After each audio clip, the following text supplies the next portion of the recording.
News live കൊച്ചിയിലേക്ക് സ്വാഗതം. ഈ വാർത്തകൾ നിങ്ങൾക്കായി അവതരിപ്പിക്കുന്നത് Lutech solar solutions powered by Mayil food stuffs Mookkannoor, city tower, city wear and city shoes Angamaly and Cochin Kalabhavan Angamaly franchise. Sabarimala സ്വർണ്ണക്കൊള്ള 474.9 ഗ്രാം സ്വർണം കൈമാറിയത് ഉണ്ണികൃഷ്ണൻ പോറ്റി ഏർപ്പെടുത്തിയ കൽപേഷ് എന്നയാൾക്ക്. ശബരിമലയിൽ നിന്നും മോഷ്ടിച്ച സ്വർണം ഉണ്ണികൃഷ്ണൻ പോറ്റി നൽകിയത് കൽപേഷിനെന്ന് ഹൈക്കോടതി ഉത്തരവിൽ പരാമർശം. 2019 ഒക്ടോബർ 10 കൽപേഷിന്റെ പക്കലെത്തിയത് 474.9 ഗ്രാം സ്വർണമാണെന്നും ഹൈക്കോടതി ഉത്തരവിൽ പരാമർശിക്കുന്നുണ്ട്. ശബരിമലയിലെ സ്വർണ്ണക്കൊള്ളയുമായി ബന്ധപ്പെട്ട ഏറ്റവും ദുരൂഹമായി നിൽക്കുന്ന പേരുകളിൽ ഒന്നാണ് കൽപേഷിന്റേത്. നിർമ്മാണ പ്രവർത്തനങ്ങൾ കഴിഞ്ഞ ശേഷം ബാക്കി വന്ന 474.9 ഗ്രാം സ്വർണമാണ് കൽപേഷിന്റെ പക്കലെത്തിച്ചത്. സ്മാർട്ട് ക്രിയേഷൻസ് കൽപേഷിനാണ് ഈ സ്വർണം കൈമാറിയതെന്ന് ഉണ്ണികൃഷ്ണൻ പോറ്റി പറഞ്ഞതായാണ് റിപ്പോർട്ടുകളിൽ ഉള്ളത്. 2019 മാർച്ച് മാസവും 2019 ഓഗസ്റ്റ് മാസത്തിലുമാണ് ഉണ്ണികൃഷ്ണൻ പോറ്റി സ്മാർട്ട് ക്രിയേഷൻസിനെ സമീപിക്കുന്നത്. മാർച്ച് മാസത്തിൽ ശ്രീകോവിലിന്റെ വാതിലിൽ സ്വർണം പൂശുന്നതിനായും ഓഗസ്റ്റ് മാസത്തിൽ ദ്വാരപാലക ശില്പത്തിൽ സ്വർണം പൂശുന്നതിനുമാണ് പോറ്റി സ്മാർട്ട് ക്രിയേഷൻസിനെ സമീപിച്ചത്. എന്നാൽ ഈ പ്രക്രിയയ്ക്ക് ശേഷം സ്വർണം ബാക്കി വന്നിരുന്നു. 475 ഗ്രാമോളം സ്വർണം ഉണ്ണികൃഷ്ണൻ പോറ്റിയുടെ കയ്യിൽ എത്തിയിട്ടുണ്ടാകാം. അത് ദേവസ്വം ബോർഡിന് കൈമാറിയിട്ടില്ലെന്നാണ് അന്വേഷണത്തിൽ കണ്ടെത്തിയിരിക്കുന്നത്. ഈ സ്വർണം കൽപേഷിന്റെ കയ്യിൽ വന്നു എന്നാണ് പുറത്തുവരുന്ന പ്രധാനപ്പെട്ട വിവരങ്ങൾ. ആരാണ് കൽപേഷ് എന്നും സ്വർണ്ണക്കൊള്ളയിൽ ഇയാൾക്കുള്ള പങ്കെന്തെന്നും ഇനി വ്യക്തമാക്കേണ്ടതുണ്ട്. ഉണ്ണികൃഷ്ണൻ പോറ്റിയുമായി വളരെ അടുത്ത ബന്ധം പുലർത്തുന്ന ആളാണ് കൽപേഷ് എന്നാണ് സൂചനകൾ. മദ്യക്കുപ്പികൾ, സിഗരറ്റ് വൃത്തിഹീനമായ സാഹചര്യം. കൊട്ടാരക്കര ഗണപതി ക്ഷേത്രത്തിൽ കരിപ്രസാദം തയ്യാറാക്കുന്നത് മേൽശാന്തി വാടകയ്ക്കെടുത്ത വീട്ടിൽ. മേൽശാന്തി വാടകയ്ക്കെടുത്ത വീട്ടിൽ ക്ഷേത്രത്തിലെ പ്രസാദം തയ്യാറാക്കിയെന്ന് ആരോപണം. കൊട്ടാരക്കര ഗണപതി ക്ഷേത്രത്തിലെ കരിപ്രസാദമാണ് മേൽശാന്തി വാടകയ്ക്കെടുത്ത വീട്ടിൽ നിർമ്മിച്ചത്. അസിസ്റ്റന്റ് ദേവസ്വം കമ്മീഷണർ സ്ഥലത്തെത്തി പരിശോധന നടത്തി. നിരവധി മദ്യക്കുപ്പികളും ഈ മുറിയിൽ നിന്നും പിടിച്ചെടുത്തു. തിടപ്പള്ളിയിൽ നിർമ്മിക്കേണ്ട പ്രസാദമാണ് തൊട്ടടുത്ത വാടക വീട്ടിൽ വൃത്തിഹീനമായ സാഹചര്യത്തിൽ നിർമ്മിക്കുന്നതായി കണ്ടെത്തിയത്. ശുചിമുറിക്ക് സമീപം ക്ഷേത്രത്തിൽ പ്രസാദം വിതരണം ചെയ്യുന്ന ഇല കൂട്ടിയിട്ടിട്ടുണ്ട്. ഗണപതി ഹോമത്തിൽ നിന്നും ലഭിക്കുന്ന കരിപ്രസാദം കൂടുതലായി ആവശ്യമാണെങ്കിൽ തിടപ്പള്ളിയിലാണ് തയ്യാറാക്കേണ്ടത്. ദർഭപ്പുല്ല് പോലുള്ള വസ്തുക്കൾ കരിച്ചാണ് ഇവയുണ്ടാക്കേണ്ടത്. എന്നാൽ ഉപയോഗശൂന്യമായ വാഴയില കത്തിച്ചാണ് ഇവിടെ തയ്യാറാക്കിയിരിക്കുന്നത്. സ്ഥലത്ത് ഹൈന്ദവ സംഘടനകളുടെ പ്രതിഷേധം തുടരുകയാണ്. ശബരിമല സ്വർണ്ണക്കൊള്ള. ദേവസ്വം ബോർഡിലെ 9 ഉദ്യോഗസ്ഥർ പ്രതികളായേക്കും. സ്വർണം ചെമ്പാക്കിയത് മുരാരി ബാബു. ശബരിമല സ്വർണ്ണക്കൊള്ള കേസിൽ ദേവസ്വം ബോർഡിലെ 9 ഉദ്യോഗസ്ഥർ പ്രതികളായേക്കും. ദേവസ്വം വിജിലൻസിന്റെ റിപ്പോർട്ടിൽ ഈ 9 ഉദ്യോഗസ്ഥരുടെയും പേരെടുത്ത് വിമർശിക്കുന്നുണ്ട്. സ്വർണത്തെ ചെമ്പെന്ന് രേഖപ്പെടുത്തിയത് മുരാരി ബാബു ആണെന്നും റിപ്പോർട്ടിൽ പറയുന്നുണ്ട്. ഇന്ന് ഹൈക്കോടതിയിൽ സമർപ്പിച്ച ദേവസ്വം വിജിലൻസ് റിപ്പോർട്ടിലാണ് ഇക്കാര്യങ്ങൾ ഉള്ളത്. മുരാരി ബാബുവിന്റെ പേര് മുതൽ ദേവസ്വം സെക്രട്ടറി ജയശ്രീയുടെ പേര് വരെ പരാമർശിച്ചുകൊണ്ടുള്ള വിമർശനങ്ങളും കണ്ടെത്തലുകളുമാണ് വിജിലൻസ് റിപ്പോർട്ടിൽ ഉള്ളത്. 2018 ശേഷം ഉണ്ണികൃഷ്ണൻ പോറ്റിയെ സഹായിച്ച ഉദ്യോഗസ്ഥരുടെ വിവരങ്ങളാണ് വിജിലൻസ് കണ്ടെത്തിയിരിക്കുന്നത്. സ്വർണ്ണക്കൊള്ളയിൽ ഈ ഉദ്യോഗസ്ഥരിൽ ആർക്കൊക്കെ എന്തെല്ലാം റോൾ എന്നത് കൃത്യമായ റിപ്പോർട്ടിൽ പരാമർശിക്കുന്നുണ്ടെന്നാണ് സൂചന. 2019 സ്വർണ്ണപ്പാളി കൈമാറുമ്പോൾ സ്വർണത്തെ ചെമ്പെന്ന് ബോധപൂർവം രേഖപ്പെടുത്തിയത് മുരാരി ബാബുവാണെന്നാണ് റിപ്പോർട്ടിലെ വിമർശനം. അഫ്ഗാൻ പാക് ബന്ധം വഷളായി.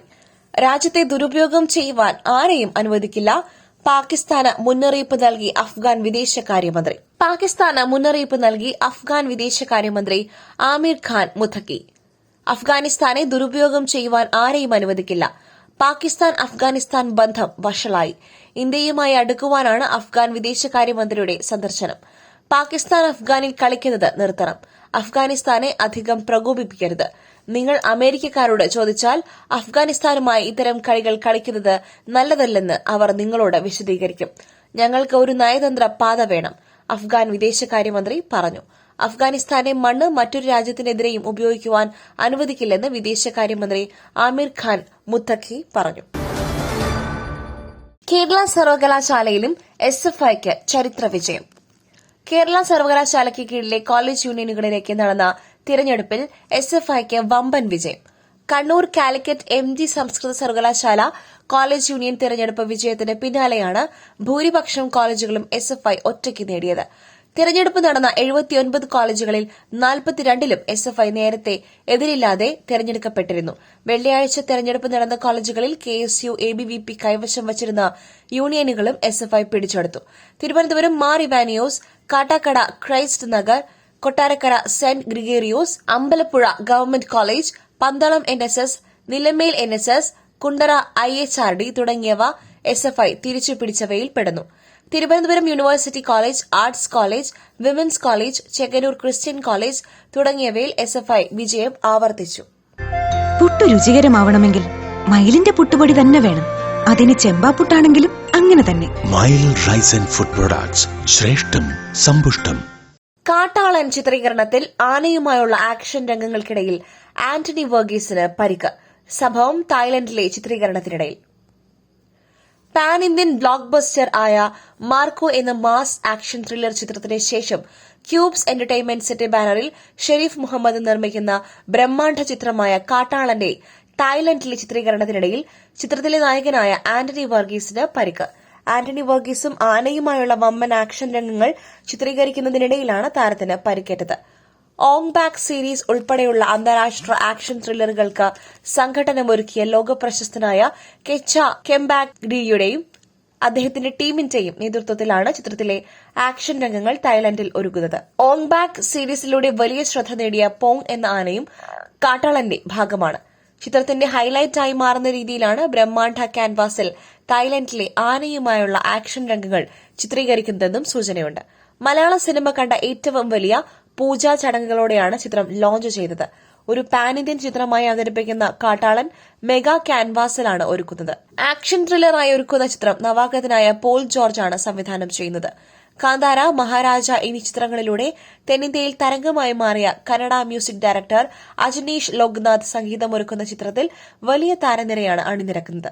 തെലുങ്കിലെ പ്രശസ്ത താരം സുനിൽ മാർക്കോയിലൂടെ മലയാളത്തിലെത്തി ശ്രദ്ധ നേടിയ കബീർ ദുഹാൻ സിംഗ്, റാപ്പർ ബേബി ജീൻ, തെലുങ്ക് താരം രാജ് തിരാണ്ടുസു, ബോളിവുഡ് താരം പാർത്ഥ് തിവാരി, മലയാളത്തിൽ നിന്നും ജഗദീഷ് സിദ്ദിഖ്, വ്ലോഗറും സിംഗറുമായ ഹനാൻ ഷാ എന്നിവരും ചിത്രത്തിന്റെ താരനിരയിലുണ്ട്. ജോബി വർഗീസ്, പോൾ ജോർജ്, ജെറോ ജേക്കബ് എന്നിവർ ചേർന്ന് തിരക്കഥ രചിച്ച ചിത്രത്തിന്റെ സംഭാഷണങ്ങൾ ഒരുക്കുന്നത് ഉണ്ണി ആർ ആണ്. തിരുവനന്തപുരം ഇഖ്ബാൽ കോളേജിൽ യൂണിയൻ തെരഞ്ഞെടുപ്പിനിടെ സംഘർഷം, പോലീസ് ലാത്തിവീശി. തിരുവനന്തപുരം പെരിങ്ങമലയിലെ ഇഖ്ബാൽ കോളേജ് യൂണിയൻ തെരഞ്ഞെടുപ്പിന്റെ ഫലപ്രഖ്യാപനത്തിന് തൊട്ടുമുൻപായി SFI, KSU വിദ്യാർത്ഥികൾ തമ്മിൽ കടുത്ത സംഘർഷം. തുടർന്ന് സ്ഥലത്തെത്തിയ പോലീസ് ലാത്തിവീശിയാണ് രംഗം ശാന്തമാക്കിയത്. കോളേജ് യൂണിയൻ തെരഞ്ഞെടുപ്പിൽ മുഴുവൻ ജനറൽ സീറ്റുകളിലും KSU വിജയിച്ചതിന് പിന്നാലെയാണ് സംഘർഷം പൊട്ടിപ്പുറപ്പെട്ടത്. KSUവിന്റെ വിജയാഘോഷത്തിനിടെയുള്ള പ്രകോപനപരമായ മുദ്രാവാക്യം വിളികളാണ് സംഘർഷത്തിന് കാരണമായതെന്നാണ് റിപ്പോർട്ടുകൾ. വിജയിച്ച KSU പ്രവർത്തകരും SFI പ്രവർത്തകരും തമ്മിൽ ഏറ്റുമുട്ടുകയായിരുന്നു. സംഘർഷം രൂക്ഷമായതോടെയാണ് പോലീസ് ഇടപെടുകയും സ്ഥിതിഗതികൾ നിയന്ത്രണത്തിലാക്കുവാൻ ലാത്തിവീശുകയും ചെയ്തത്. സംഘർഷത്തിൽ കൂടുതൽ വിവരങ്ങൾ ലഭ്യമല്ലെങ്കിലും ഇരുവിഭാഗത്തിലെയും ഏതാനും വിദ്യാർത്ഥികൾക്ക് പരിക്കേറ്റതായും ചില റിപ്പോർട്ടുകൾ സൂചിപ്പിക്കുന്നു. മറ്റൊരു വാർത്തയുമായി കണ്ടുമുട്ടുന്നതുവരെ നന്ദി, നമസ്കാരം.